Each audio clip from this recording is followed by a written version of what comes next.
It all started with a whisper, a faint ripple in the otherwise tranquil waters of my life. I had been married to Kayla for 5 years, and though our life wasn't perfect, I thought it was solid. She was my world. But one late evening, everything I thought I knew shattered into pieces. It was a mundane Tuesday night. Kayla was in the shower, her phone buzzing on the nightstand. Normally, I wouldn't touch it. Trust was a cornerstone of our relationship. But this time, curiosity got the better of me.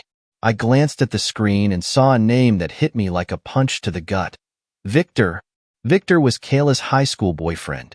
The guy she had occasionally mentioned with an eye roll, claiming their relationship was so over.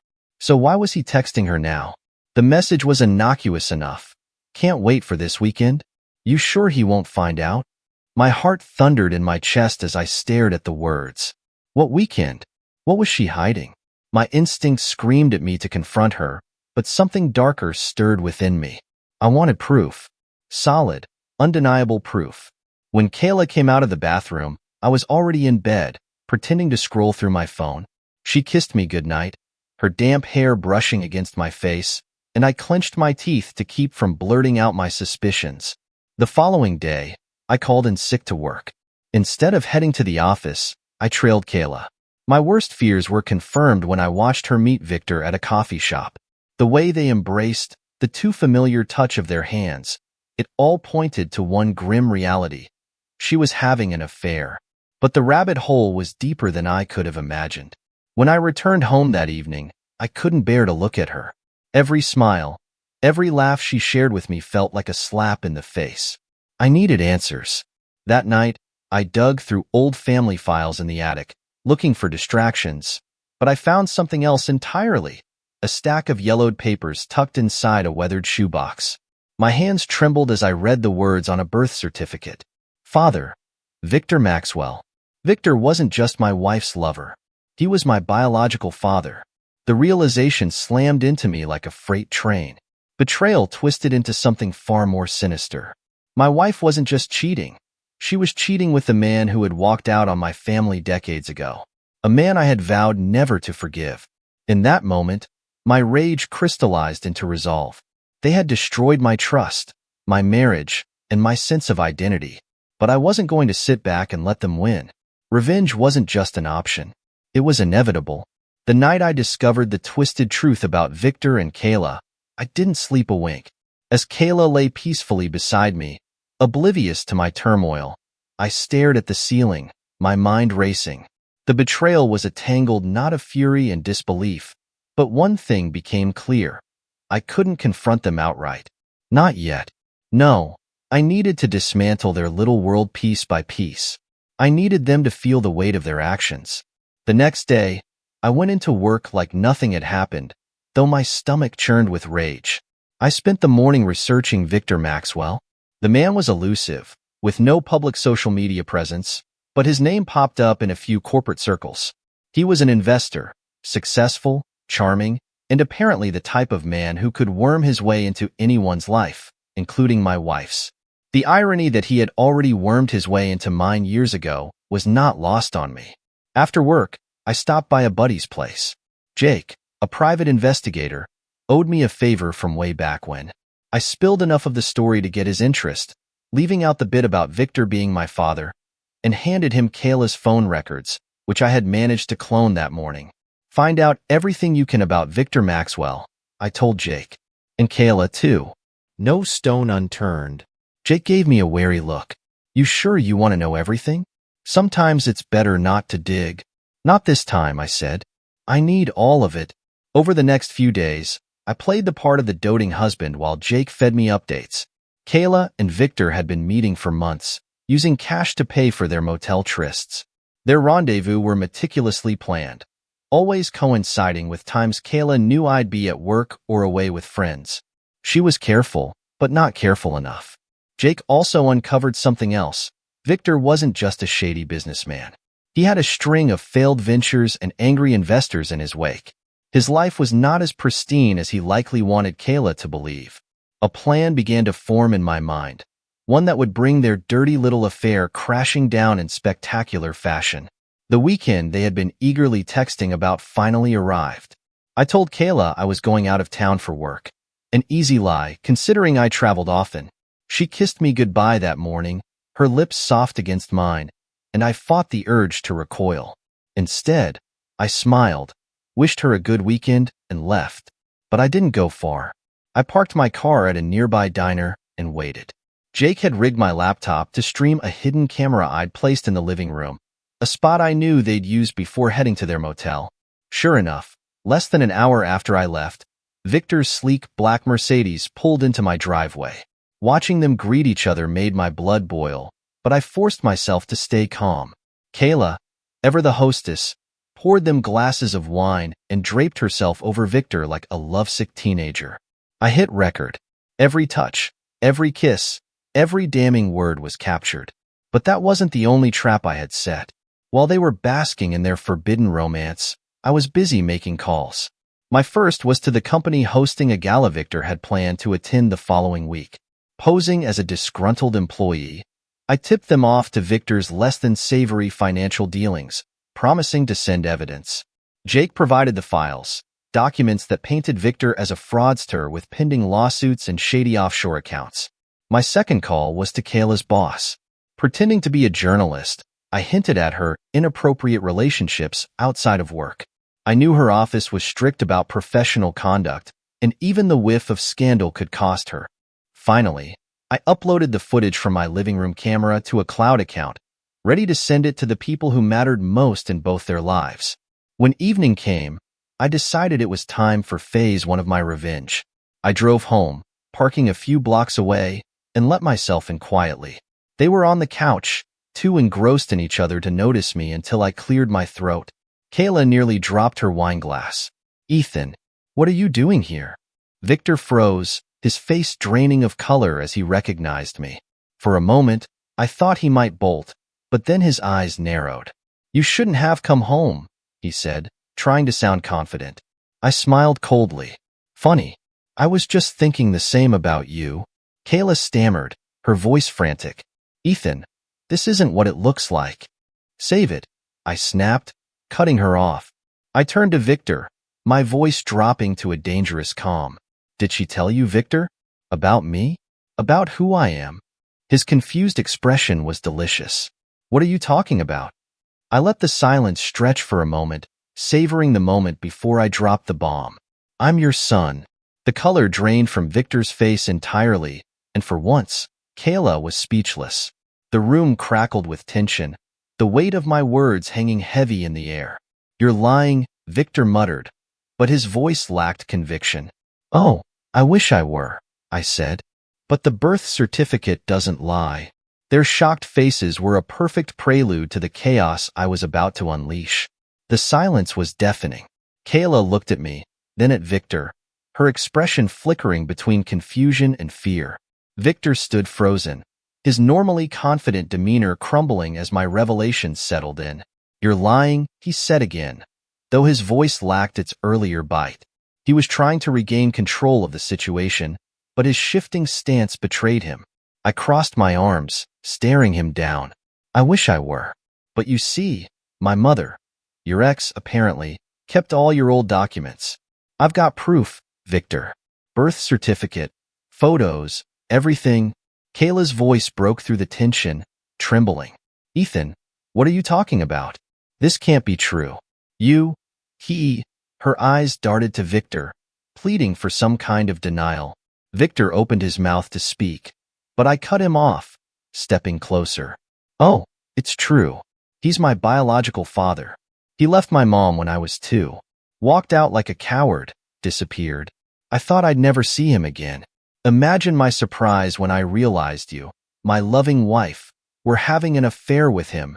Kayla gasped, her hands flying to her mouth. "No, this isn't possible. You're making this up." Victor shot her a look that made my stomach churn.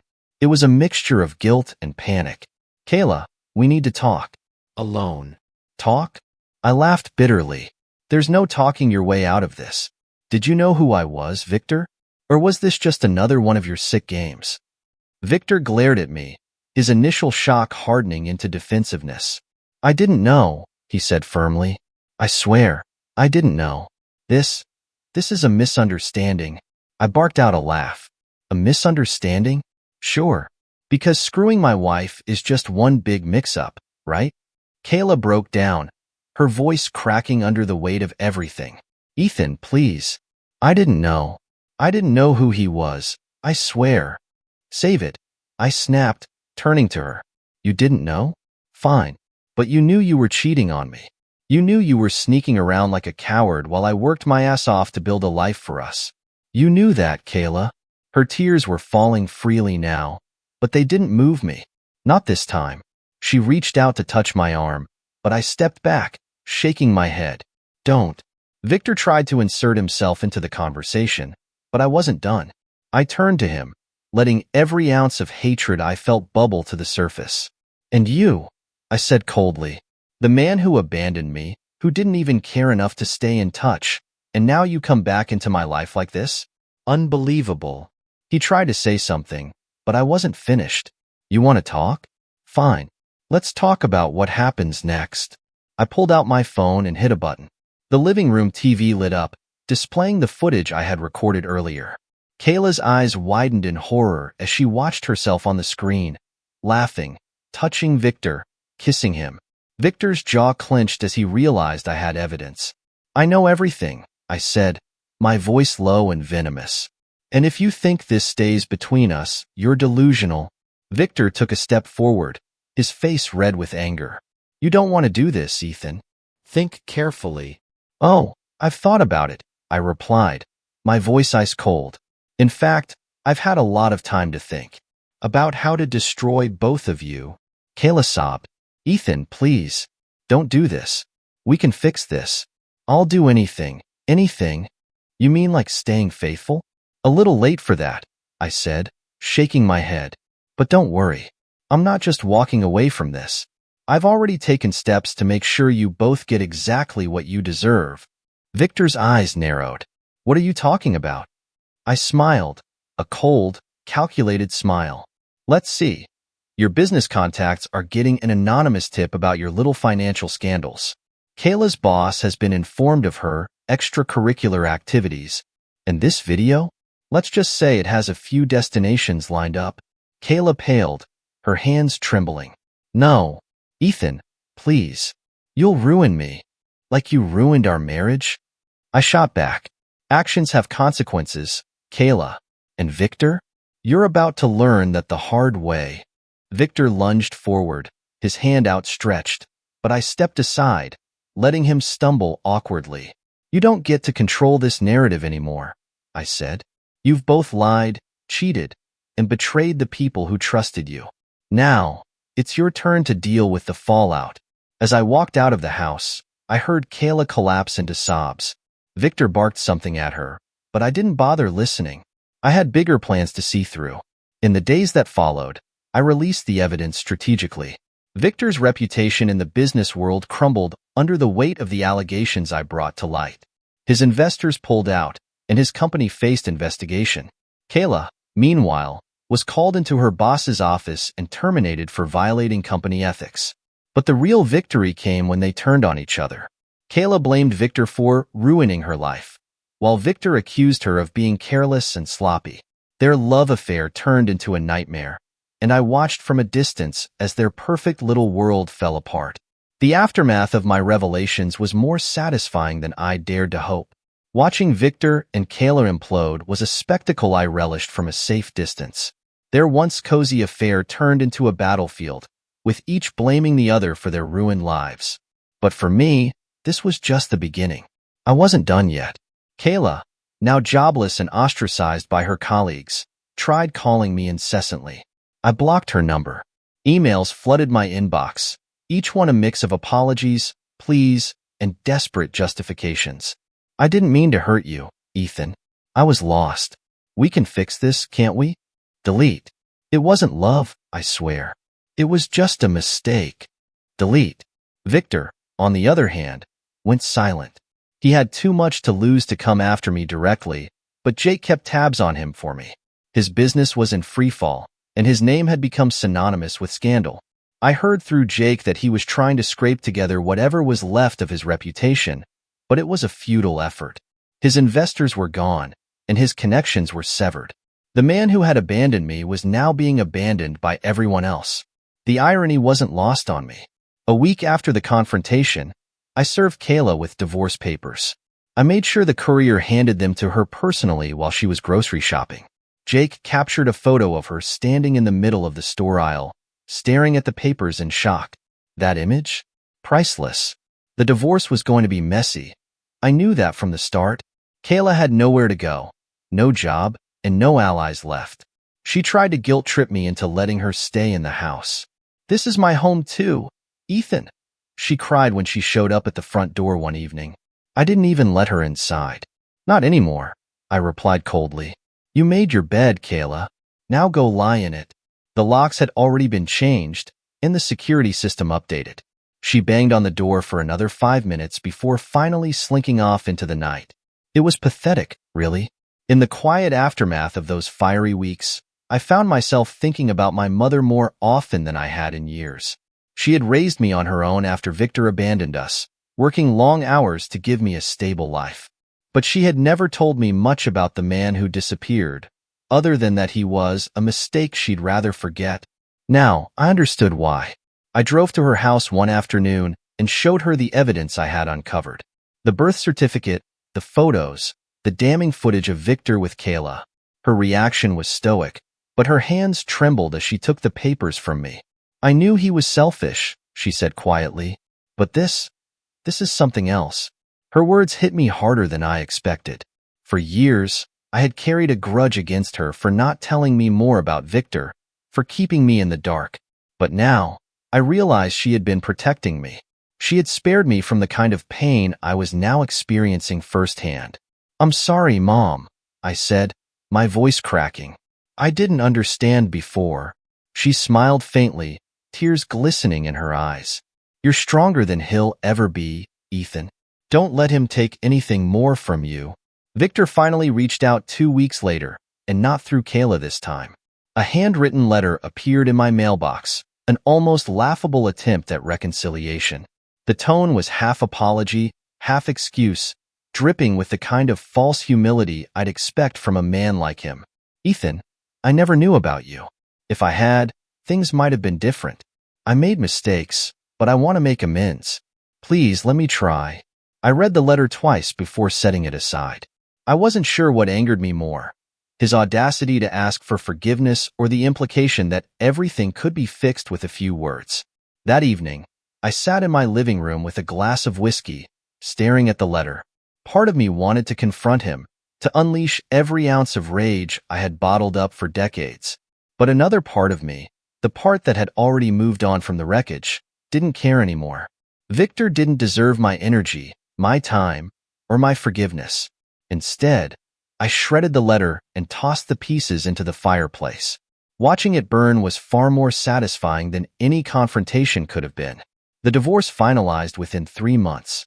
Kayla tried to fight for the house, but the prenup she had signed before our wedding ensured she walked away with nothing. I kept the house, the savings, and my dignity. She was left scrambling for a place to stay, eventually moving in with a friend who was less than thrilled to take her in. Victor's world continued to crumble. Jake had forwarded my files to a few journalists, and within weeks, a damning expose about his business dealings hit the headlines. He lost everything: his fortune, his influence, and whatever reputation he had left. Last I heard, he was living in a shabby apartment in a city far away, clinging to whatever scraps of his former life he could salvage. As for me, I felt lighter, free. For the first time in years, I wasn't weighed down by secrets, lies, or the shadow of a man I used to idolize.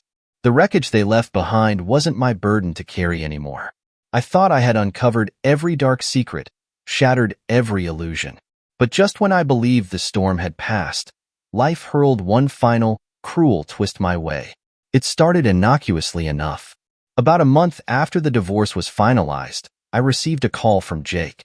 "Ethan, you sitting down?" he asked, his tone unusually serious. "Do I need to be?" I replied, half joking. "Yeah, you do." Jake's voice was grim as he explained that while he was tying up loose ends on Victor's background, something didn't sit right. He had dug deeper into Victor's past, old tax records, legal filings, and other personal documents. And that's when he found it. Ethan, he said, hesitating. Victor isn't your biological father. The room spun. What the hell are you talking about? I demanded. Jake cleared his throat. There's no record of Victor ever being married to your mom. And he wasn't even in the country the year you were born. I cross-referenced everything I could, but the timeline doesn't add up. Whoever your father is, it's not him. My mind reeled.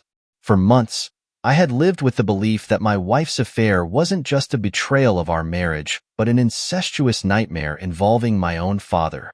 Now Jake was telling me I had been wrong all along. What about the birth certificate? I asked, my voice shaking. Jake sighed. It's fake. Your mom must have forged it for some reason.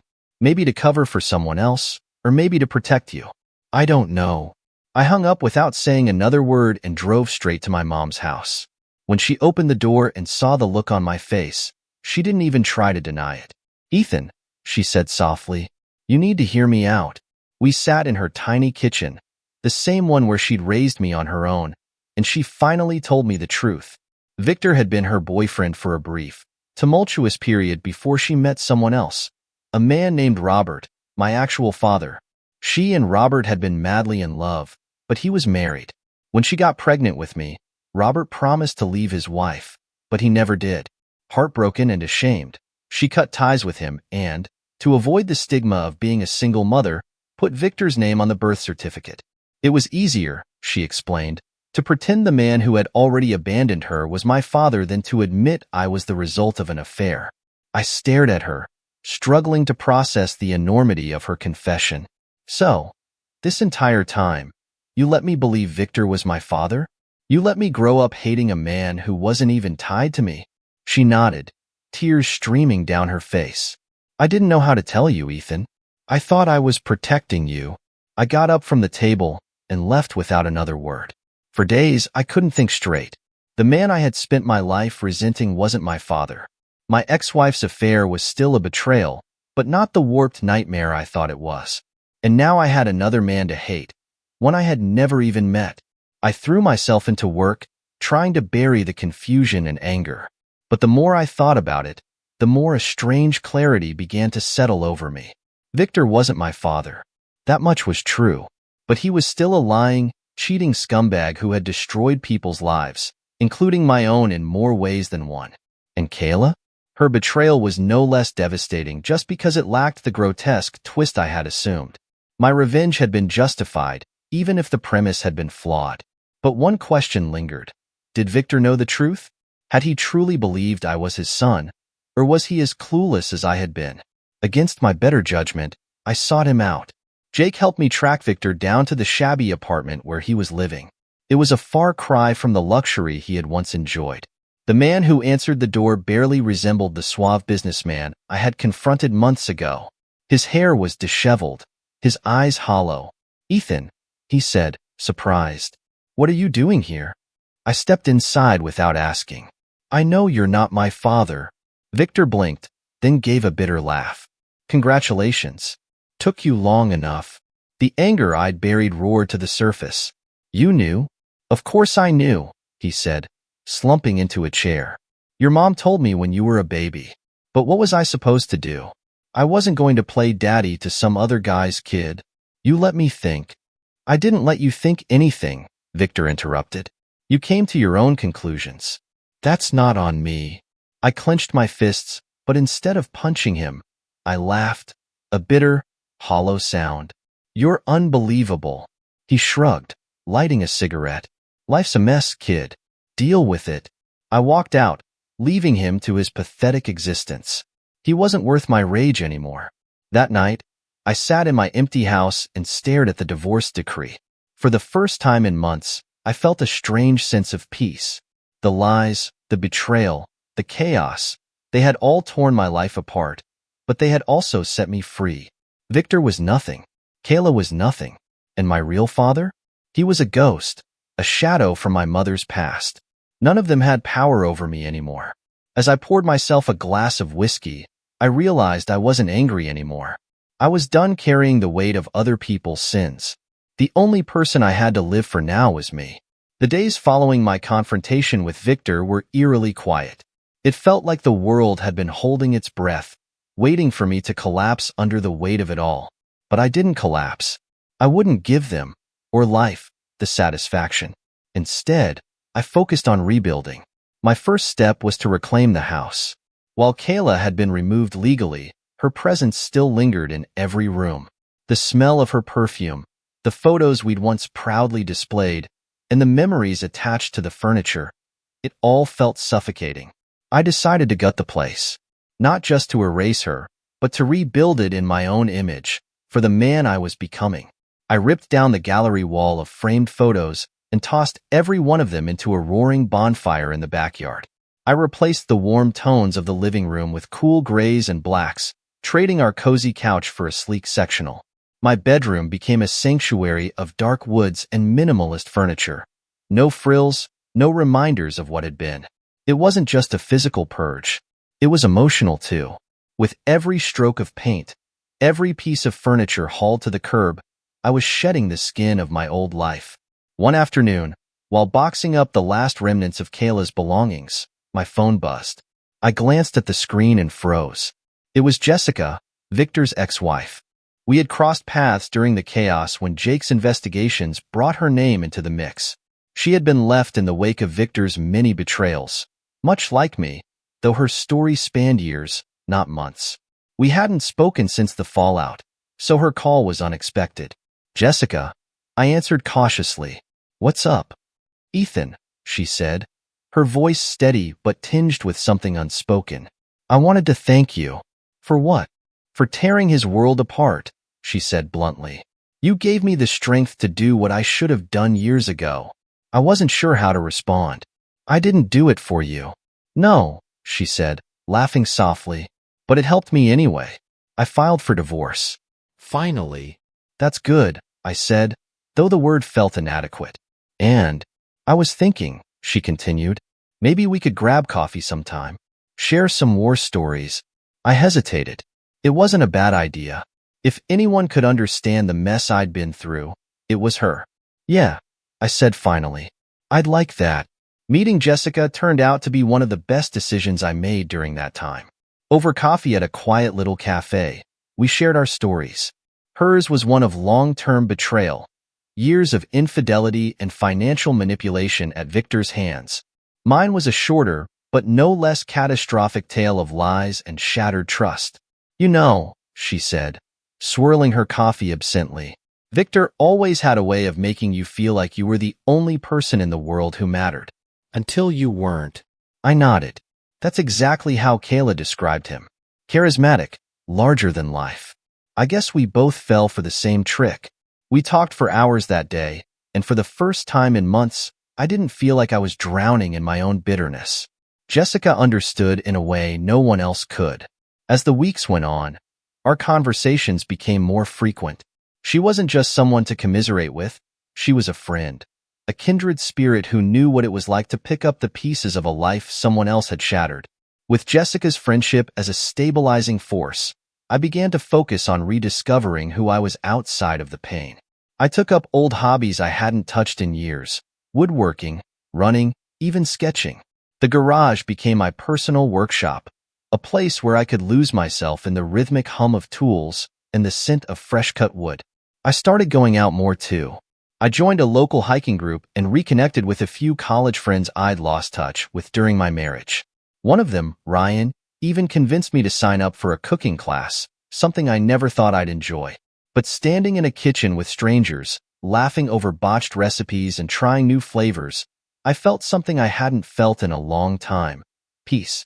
The last piece of my old life resurfaced on a chilly Sunday morning. I was in the garage sanding a coffee table when I heard a knock at the door. Opening it, I wasn't surprised to see Kayla standing there, looking pale and worn. She had lost weight, her eyes hollow, and her once perfect hair was pulled back in a messy bun. "Ethan," she said, her voice trembling. "Can we talk?" "No," I replied firmly, stepping outside and closing the door behind me. "We have nothing to talk about." "Please," she begged, tears spilling down her cheeks. "I've lost everything. I'm sorry." "Okay?" I know I messed up, but I need you. The audacity of her words almost made me laugh. You need me? You needed me when you were sneaking around with Victor? When you were tearing our life apart? What about then, Kayla? She sobbed, sinking to her knees. I wasn't thinking. I was stupid, selfish, but I'm a different person now. Please, can't we try again? I stared at her, a pang of pity flickering in my chest. But pity wasn't enough to erase what she had done. Kayla, I said quietly, I don't hate you anymore, but I will never trust you again. And without trust, there's nothing. Her sobs grew louder, but I turned and walked away, leaving her kneeling in the cold. It wasn't my responsibility to pick her up anymore. That night, I sent Jessica a text. Want to grab dinner this week? She replied almost instantly, only if you promise not to talk about Victor. I smiled. For the first time in what felt like forever, my life wasn't defined by the betrayals I had endured. It was defined by the future I was building, one where I was stronger, freer, and finally at peace. The months following Kayla's final plea felt like stepping into a new chapter of my life, one unburdened by lies, betrayal, and the ghosts of what could have been. The echoes of my pain had dulled to whispers, and for the first time in years, I felt like I was finally in control of my own story. Jessica and I grew closer, though it wasn't intentional at first. Our bond had been forged in the fires of shared destruction, and we both needed time to heal. But healing with her felt natural. Over dinners and long walks, I discovered a side of myself I thought I had lost. A man who could laugh freely, dream boldly, and let someone in without fear. She was cautious too, reluctant to dive into anything serious. We're both still raw, she said once over wine. I don't want us to be each other's rebound. I don't think this is a rebound, I replied. I think this is two people figuring out what it's like to be happy again. That seemed to settle her nerves. We took things slow, focusing on friendship first. But as the months went by, it became clear to both of us that this was something more. A connection born from shared pain but nurtured by mutual respect and understanding. She wasn't just someone who understood my past. She was someone who made me excited for the future. Kayla, meanwhile, continued to spiral. Word spread that she had moved into a cramped apartment on the other side of town, struggling to find steady work. Mutual acquaintances told me she had tried rekindling old friendships, but most people kept their distance, wary of the drama that seemed to follow her. I didn't revel in her misery. In fact, I rarely thought about her at all. The chapter was closed, and her name no longer carried the sting it once had.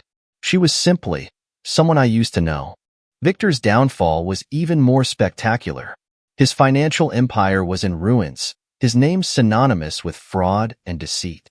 Jessica and I heard through the grapevine that he had relocated to a small town in the Midwest, far from the public eye. She once joked that he was probably conning the locals into buying swampland. Good riddance, she said, clinking her glass against mine. I couldn't have agreed more. One evening, as Jessica and I were putting the final touches on a meal we had cooked together, she turned to me with a thoughtful expression. You know, Ethan, I never thought I'd trust anyone again after Victor. But you make it easy. Her words struck something deep inside me. For so long, I had believed I was unworthy of love or trust, that Kayla's betrayal and my childhood wounds had defined me. But Jessica's presence proved otherwise. I wasn't broken. I was just in the process of rebuilding. You make it easy for me too, I said, my voice soft. The moment felt significant, like the universe was quietly acknowledging how far we'd both come. A year after the chaos had started, I stood in the same backyard where I had burned Kayla's photos. This time, though, the flames weren't fueled by anger. Jessica and I were hosting a small dinner party with some of my old friends and a few of hers. Laughter echoed under the string lights, and the scent of grilled food mingled with the crisp evening air. As I looked around at the smiling faces, I realized this was what closure felt like. Not just the absence of pain, but the presence of joy. The people who mattered were here, and those who had hurt me were nothing more than distant memories. Jessica caught my eye from across the yard and smiled. In that moment, I felt a calm I hadn't known in years. Weeks later, I received a letter from Kayla. Unlike the desperate emails and calls of the past, this one was short, almost resigned. Ethan, I don't expect forgiveness, and I know I don't deserve it. I just wanted to say I'm sorry for everything I put you through. You didn't deserve any of it, and I hope you've found peace. Thank you for the years we shared, even if I ruined them in the end. Kayla. I folded the letter carefully and placed it in a drawer. Her apology didn't change anything, but it didn't need to. It was the closure she needed, and for once, I wasn't angry. 2 years after the confrontation that had shattered my world, I stood on a mountaintop with Jessica, the morning sun painting the horizon in shades of gold and crimson. We had taken up hiking together, a shared passion that symbolized the journey we had both endured, uphill, grueling at times, but worth every step. As we sat on the rocky ledge, catching our breath, she leaned her head against my shoulder. "What do you think's next for us?" she asked. I smiled, looking out at the endless expanse of sky. "Whatever we want. No more shadows. Just us." In that moment, I realized I wasn't just living a new chapter. I was writing it, one where I wasn't defined by betrayal or pain, but by hope, strength, and the promise of something better. For the first time in a long time, I felt truly free.